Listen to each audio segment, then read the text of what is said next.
Let's get one thing straight before we start. Lamborghini owners are not a monolith. They are not one type of person. They are not simply rich guys with loud cars. That would be too easy, too clean, and frankly too generous. The reality is that the Lamborghini owner universe contains multitudes specific, beautifully predictable, deeply revealing multitudes, and today we are going to go through every single one of them. And look, if you own a Lamborghini and you're watching this, first of all, respect for having a sense of humor. Second of all, I'm probably going to say something in the next minutes that makes you want to close the tab. I'm asking you not to, because there's actual psychology behind all of this, and by the end you're going to understand yourself, or someone you know, or someone you've seen in a parking lot and immediately formed a complete opinion about, way better than you did before. Let's start at the beginning. Not the most expensive, not the most famous, the one that started it all for a generation of people who are now adults with car payments they definitely can afford. The Gallardo. If you're under 40 and you grew up with a poster on your wall, there's a 90% chance it was a Gallardo. Bright orange, scissor doors open, parked on what appeared to be a salt flat in the middle of nowhere for no apparent reason. That poster did something to an entire generation of kids. It planted a seed, and for some of those kids, that seed eventually grew into an actual purchase. The Gallardo owner today is in a very specific psychological position. And that position is this. They technically own a Lamborghini. And they are very aware that in the Lamborghini world, they are at the bottom of the food chain. They know it, you know it. The guy with the Aventador in the next lane definitely knows it. And the look he gives the Gallardo owner at a stoplight communicates it without a single word being exchanged. Here's what makes the Gallardo owner fascinating though. They have two completely opposite reactions to this situation depending on the day. Some days they lean into it, they're the everyman Lambo owner, the accessible one, the one who actually drives the thing instead of keeping it in a climate-controlled garage. They'll tell you the Gallardo is the purist's choice, that the newer ones are too heavy, too digital, too sanitized.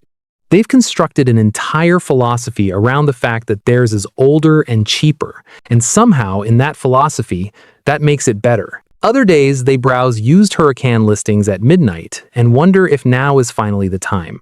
The psychological term for this is status inconsistency. They occupy a position that doesn't fully align with their self-image, and they manage that gap either by reframing the position as virtuous or by quietly planning to close it. Both responses reveal the same underlying thing. The purchase was never really about the car. It was about arriving somewhere, and they're not sure they've fully arrived yet. Now, let's talk about the Huracan. The Huracan owner is, statistically, the most likely person in this video to be watching this on a phone while sitting in their car in a parking lot that they specifically chose because it would make a good background for content. The car is the content. The content is the car.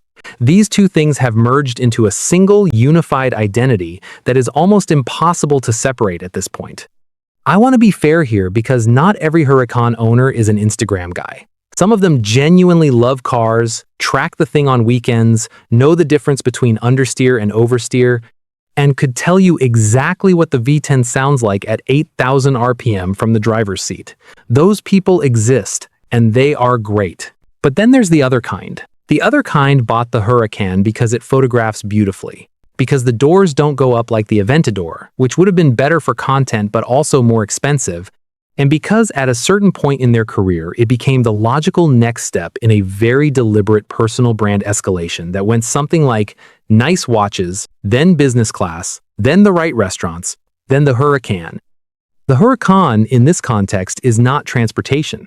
It's not even really a car. It's a prop in an ongoing production about a lifestyle that is being performed for an audience of people who are either inspired by it, deeply annoyed by it, or both simultaneously, which actually maximizes engagement. So from a purely strategic standpoint, it's working perfectly. What's interesting psychologically is that the Huracan Instagram guy is often not as wealthy as he appears. Not always some of these guys are genuinely printing money, but a surprising number of them are leveraged in ways that would make a financial advisor physically uncomfortable. Because the brand must be maintained. The brand has a cost. And the brand cannot show weakness, which means the car stays even when maybe the car should go, because the car is not a car. It's the cornerstone of the whole operation, and without it, the whole story starts to unravel. Moving up, the Aventador. Oh, the Aventador. Where do we even start? The Aventador is the most Lamborghini that Lamborghini has ever made. It has a naturally aspirated V12. It sounds like the actual gates of something are opening every time you start it. It has scissor doors. It is completely impractical, extremely dramatic, and costs somewhere north of $500,000. And the person who buys one has almost always recently experienced something that made them acutely aware of the passage of time. I'm not saying every Aventador owner is having a midlife crisis. I'm saying that the Aventador purchase and the midlife crisis share a psychological fingerprint that is difficult to ignore. Both involve a sudden, urgent need to feel powerful and alive.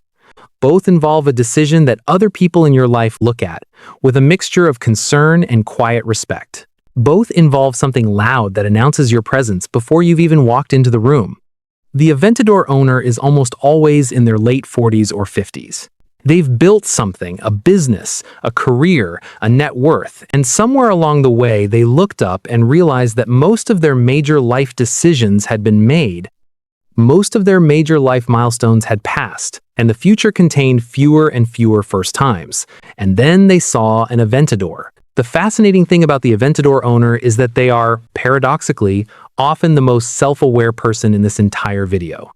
Ask them why they bought it, and after the initial, "I've always wanted one" response, if you push a little, a lot of them will laugh and say something like, "I think I needed to do something completely irrational." And that honesty is actually kind of beautiful. The Aventador is expensive therapy with better exhaust notes. Now let's go to the Urus. The Urus is technically the best-selling Lamborghini in the history of the company, which is either an inspiring story about accessibility and market expansion or a sign of the apocalypse, depending on who you ask. And who you ask, in this case, is usually a Murcielago owner, which we'll get to in a minute. The Urus owner comes in two distinct varieties, and they could not be more different. The first variety is what I'll call the proximity purchase. This is the spouse, partner, or significant other of someone who already owns a Lamborghini or something equivalent. They needed an SUV. They could have gotten a Porsche Cayenne, which is objectively a more rational choice. But at a certain income level and in a certain social circle, the Cayenne starts to feel like the sensible option. And nobody in that circle wants to be caught making the sensible option. So it's the Urus. The kids go to school in it. It goes to Whole Foods in it. It has never, not once, been driven in a way that accesses any meaningful portion of its 650 horsepower. It is an extremely expensive, extremely comfortable, extremely impractical school-run vehicle that costs more than most people's houses, and it handles the carpool line with a quiet dignity that I genuinely respect. The second variety of Urus owner is the guy who wanted a Lamborghini but also needed to be able to justify the Lamborghini. The Urus gave him that justification. It's practical. It seats 4. You can put luggage in it. It's for the family. See? Responsible. The fact that it also happens to do 0 to 60 in 3.5 seconds and sounds like a large animal when you press the loud button is completely incidental. Completely. He did not factor that in. It was purely about practicality. His wife knows. His kids know. The guy at the dealership definitely knew. Everyone knows. What the Urus owner shares across both varieties is a very specific relationship with the concept of justification. The Huracan owner doesn't justify. The Aventador owner barely justifies. But the Urus owner has a justification ready, unprompted, before you've even asked the question. That justification tells you everything. Now, the Revuelto. The Aventador's replacement. The newest, the most expensive, the most technologically advanced, the most hybrid-powered Lamborghini currently in production, with a price tag that starts at $600,000 and climbs rapidly the second you open the options list, which everyone does, so realistically you're looking at well over $700,000 by the time it arrives. The Revuelto owner is distinct from the Aventador owner in one critical way. They are not buying the car, they are buying the position on the list. Getting a Revuelto is not simply a financial transaction. It requires being on the right terms with the right dealer, having the right purchase history, demonstrating the right level of brand loyalty. In other words, the car is a credential, and for a certain type of person, credentials are everything. The Revuelto owner often already has more cars than parking spaces. They have a watch collection, an art collection, possibly a wine collection, and now a Revuelto on order that they will drive maybe 11 times a year. The purchase is not about driving. It's about allocation. It's about being the kind of person who gets the call. The car will be beautiful and extraordinary, and they will appreciate it. Genuinely. But the moment they felt the best was probably the moment they found out they got approved for the allocation, not the first drive. Psychologists call this achievement orientation the satisfaction coming primarily from attaining the goal rather than from the goal itself. The wanting is more powerful than the having. Which means the Revuelto owner, despite being at the absolute top of the Lamborghini food chain, is probably already quietly thinking about what comes after the Revuelto. And finally, the Murcielago. Listen, if you own a Murcielago, you are different from everyone else in this video, and you know it. You bought the last truly analog Lamborghini before the brand became what it has become, before the Urus existed, before the Instagram strategy, before the hybrid powertrains, before Lamborghini became something a rapper puts in a song not because they know anything about the car, but because the name sounds expensive. You bought yours because you actually wanted it, not to be seen in it, not for the allocation story, not to justify an SUV. You wanted the car, the actual car. The thing that drives and sounds and feels like something that was engineered with a specific and glorious disregard for comfort, sensibility, and the opinions of people who don't understand it. The Murcielago owner looks at the modern Lamborghini lineup the way a person looks at their old neighborhood after it's been completely gentrified. They recognize it. They can see what it used to be underneath. But something is different now, and they can't fully explain it to someone who wasn't there before. They are not wrong about any of this, by the way. The Murcielago is a genuinely magnificent, genuinely terrifying car that requires actual skill and attention to drive well. It does not have 17 driving modes. It does not have a hybrid battery. It does not have a setting called CTA that makes it docile for urban driving. It has a V12, a gear lever, and the reasonable expectation that you know what you're doing.